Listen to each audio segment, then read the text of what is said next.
آپ لوگوں نے جو ہمیں سوال بھیجے ان کو پروگرام کا حصہ بناتے ہیں. سلیم صافی صاحب سے پہلا سوال کرتے ہیں اور پی ٹی آئی کی یہ جو ملاقاتوں کا بہت بڑا ایشو بنا ہوا ہے اس وقت اسی کے اوپر سوال کر رہے ہیں. سلیم صافی صاحب آپ سے یہ پوچھا گیا زہیب آفتاب کی طرف سے کہ کیا یہ مناسب ہے کہ سیاسی رہنما تو عمران خان سے جیل میں ملاقات کر سکیں لیکن ان کی قریبی رشتہ دار خصوصاً بہنیں اس حق سے محروم رہیں؟ نہیں، یہ بڑی زیادتی ہے کیونکہ پہلا حق تو فیملی کا بنتا ہے کہ ان کی ملاقات کی جائے اور پھر اس کے بعد پارٹی رہنماؤں کی باری آتی ہے. لیکن یہ بھی دیکھنا چاہیے کہ علیمہ خان وغیرہ کی ملاقات اگر نہیں ہو رہی ہے تو وہ جیل انتظامیہ کی وجہ سے نہیں ہو رہی ہے یا خود پارٹی کے لیڈروں کی وجہ سے نہیں ہو رہی ہے، کیونکہ اختیار تو بیسیکلی عمران خان صاحب کے پاس ہے. اور اس روز خبر آئی تھی کہ انہوں نے ایک اختیار دے دیا ہے کہ وہ لسٹ دے گی تو اس کے مطابق ان کو ملنے دیا جائے گا. تو اگر ان کے لسٹ میں ان کے نام شامل ہو اور پھر ملنے نہ دیا جائے تو پھر تو حکومت اس کے لیے مورد الزام ٹھہرتی ہے. لیکن اگر پارٹی کی طرف سے رکاوٹ ڈالی جا رہی ہے تو یہ تو پھر ان کے گھر کا معاملہ ہوا. ٹھیک ہے جی، تھینک یو صافی صاحب. اگلا سوال عمر چیمہ صاحب سے کرتے ہیں. چیمہ صاحب، آپ سے پوچھا گیا ہے کہ وزیر اعظم نے اوورسیز پاکستانیوں کے لیے خصوصی عدالتوں کے قیام، تعلیمی اداروں میں کوٹا اور سرکاری ملازمتوں میں عمر کی حد میں نرمی جیسے اعلانات کیے ہیں. تو کیا یہ اقدامات واقعی سمندر پر پاکستانیوں کے دیرینہ مسائل کا حل ہیں یا پھر نون لیگ کی حکومت بیرون ملک مقیم پاکستانیوں میں اپنی سیاسی مقبولیت بڑھانے کی کوشش کر رہی ہے؟ میرے خیال جو لاسٹ آپ نے بات کی ہے وہ تو ان کا پہلا ان کی نظر میں وہ بات ہوگی جو ان کو ایک انسینٹیو نظر آتا ہے، وہ یہی ہے کہ وہ ایک اوورسیز پاکستانی میں کوئی اپنی ایک کانسٹیچوئنسی کریٹ کر سکیں، کیونکہ ایک تاثر یہی ہے کہ عمران خان جو ہے ان کو ایک زیادہ پذیرائی حاصل ہے. دوسرا جو انہوں نے اقدامات کا اعلان کیا ہے اس میں مجھے لگتا ہے کہ جو اوورسیز پاکستانیز کے اپنے مسائل بھی حل ہوں گے. یہ ملازمتوں کا ذکر کرنے کی ضرورت نہیں تھی، وہ جس جگہ پر ہیں ادھر ہی ملازمتیں کریں. اور کیا گورنمنٹ کے پاس کتنی کچھ جابز ہیں جو آپ نے لوکل لوگوں کو تو دے نہیں سکتے، باہر والوں کو کہہ رہے ہیں کہ ان کے لیے ایج ریلیکسیشن کی جائے گی. باقی جو دو ایشوز ہیں اور ان پرٹیکولر جو اسپیشل کورٹس کا ہے، جو میں سمجھاؤں اسپیشل کورٹس کے ریلیٹڈ، وہ یہی ہے کہ ان کے جو پاکستان میں جو مختلف قسم کے لیٹیگیشن کے ریلیٹڈ مسائل ہیں اس میں پھنسے ہوئے ہیں. بیرون ملک جو پاکستانی رہتے ہیں وہ جو بھی ادھر آتا ہے انویسٹمنٹ کرتا ہے، ان کا بہت ہی ٹیریبل ایکسپیرینس ہے. کبھی رشتہ دار ان کے ساتھ دھوکہ کر جاتے ہیں یا کبھی کوئی اور جن سے وہ کوئی لین دین کا معاملہ کرتے ہیں وہ دھوکہ کر جاتے ہیں. اکثر کی شکایت یہ ہوتی ہے کہ ان کی جو انہوں نے آ کے زمین خریدی اس پہ قبضہ ہو گیا ہے. تو ان مسائل کا فوری طور پہ حل ہونا چاہیے.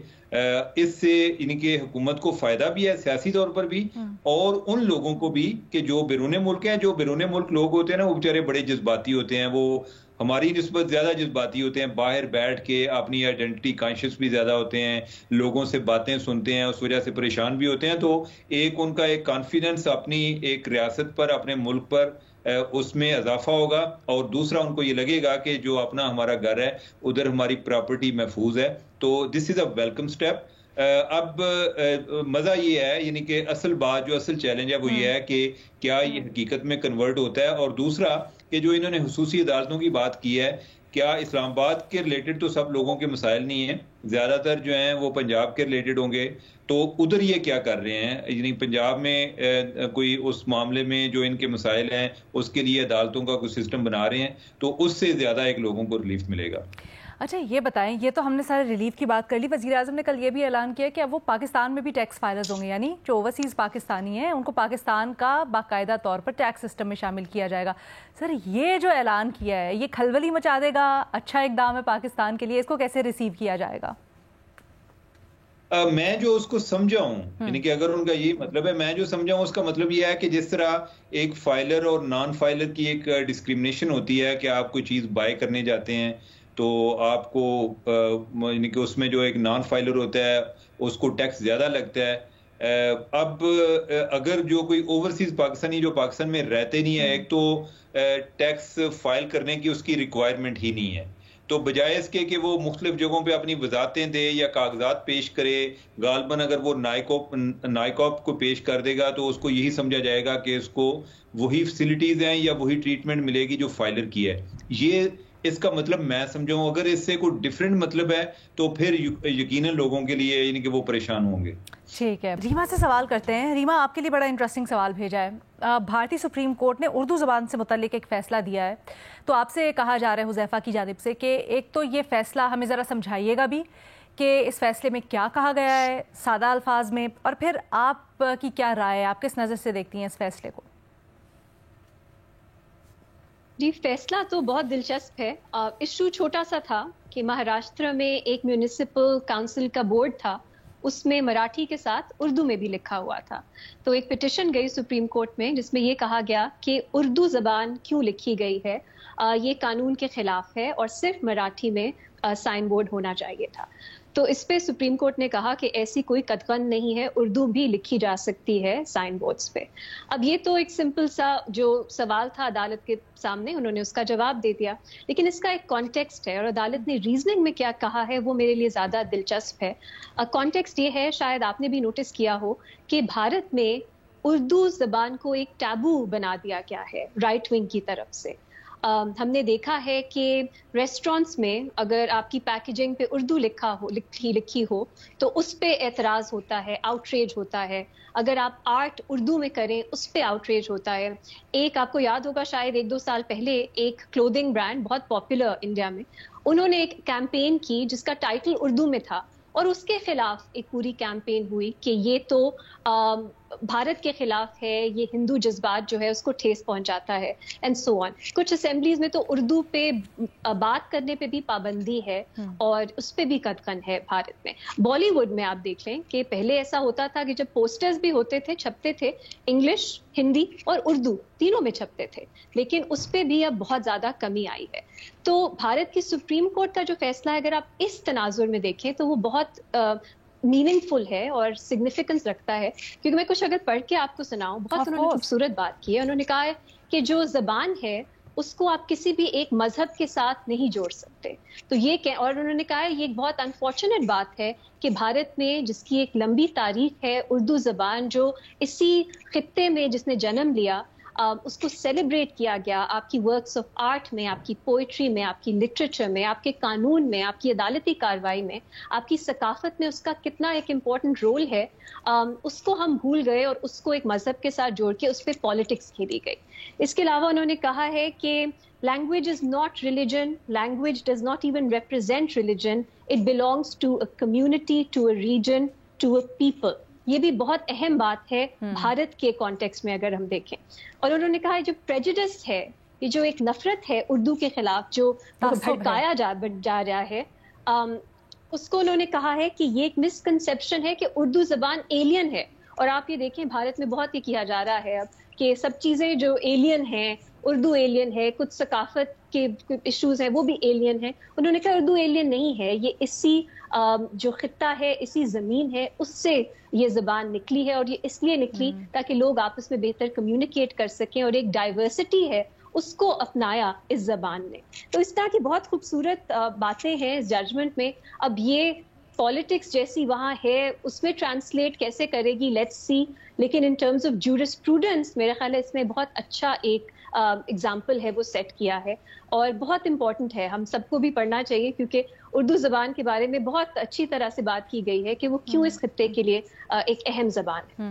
ویسے ڈو یو فیل کہ جس طرح سے ہم نے دیکھا کہ ایک نفرت, ایک بہت ہی ڈیوائسو قسم کی اپروچ تھی بھارت کی طرف سے, کہیں نہ کہیں وہ جوڈیشری کو بھی ریئلائز ہو رہا ہے یا مختلف جو طبقات ہیں ان کو ریئلائز ہو رہا ہے اور شاید اس کے اوپر کام ہو رہا ہے, اس کو سافن کرنے کی کوشش ہو رہی ہے یا نہیں, یہ ون آف چیزیں ہیں؟ اگر آپ دیکھیں کچھ ایشوز پہ, جیسے کچھ فریڈم آف اسپیچ کے ایشوز پہ, کچھ کلچرل ایشوز پہ, ڈائیورسٹی کے ایشوز پہ سپریم کورٹ کی اچھی ججمنٹس بھی ہیں, لیکن یہ اس کے پیچھے مقاصد کیا ہے, موٹیویشن کیا ہے, میں تو نہیں کہہ سکتی.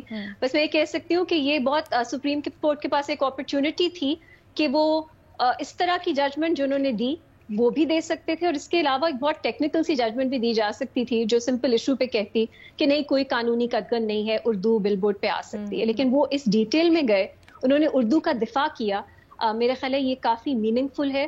Objectives I really can't say, but supreme court India کی اچھی جورسپروڈنس کچھ اس طرح کے ایشوز پہ ہے, پاکستان میں بھی ہے ویسے. جسٹس منصور علی شاہ کی بہت اچھی ججمنٹس ہیں جو اسی طرح ڈائیورسٹی, انکلوژن, مختلف ثقافت کے پہلوؤں کو مل کے دیکھنا, ان کو اپنانا, اس کے اوپر ہے. تو اٹس امپورٹنٹ, اس طرح کی سوچ بھی رکھتے ہی ہیں, چاہے جتنا بھی ریڈیکل سوسائٹی ہو جائے آپ کی کورٹس میں بھی, آپ کے مختلف واکس آف لائف میں. ارے ہونی بھی چاہیے. بہت شکریہ ریما عمر صاحبہ اتنی اچھی طرح سے ایکسپلین کرنے کے لیے, تھینک یو سو مچ. اچھا جی, اب شہزاد اقبال صاحب کے لیے سوال ہے, اکانومی سے ریلیٹڈ آپ سے پوچھا جا رہا ہے. شہزاد صاحب, آپ سے سوال ہو رہا ہے کہ موڈیز, S&P کے بعد اب فچ نے بھی پاکستان کا آؤٹ لک مستحکم کرا دے دیا ہے. پاکستان کی کریڈٹ ریٹنگ کو CCC سے B- کر دیا ہے, جو بظاہر تو حکومتی پالیسیز پر عالمی اعتماد کا اشارہ ہے. لیکن کیا فچ کی ریٹنگ میں بہتری معیشت کی پائیدار مضبوطی کا ثبوت ہے, یا یہ محض ایک وقتی ریلیف ہے؟ نہیں, میرے خیال سے اس بات کا ثبوت ہے کہ پاکستان کی معیشت پچھلے ایک سال میں بہت سٹیبل ہوئی ہے, اسٹیبلٹی نظر آ رہی ہے ہمیں. اور اگر آپ انڈیکیٹرز دیکھیں تو وہ ظاہر کرتے ہیں کہ جو آپ کی ریزرو پوزیشن تھی ایک سال پہلے, اس سے بہت زیادہ بہتر پوزیشن میں ہے. IMF میں جانے کے بعد آپ کا جو مالی خسارہ تھا وہ 6% یا اس کے آس پاس رہے گا, آپ کا کرنٹ اکاؤنٹ سرپلس ہوگا. تو میرے خیال سے یہ تمام چیزیں انڈیکیٹ کرتی ہیں کہ آپ کی اکانومی جو ہے وہ ایک سٹیبل فیز میں ہے.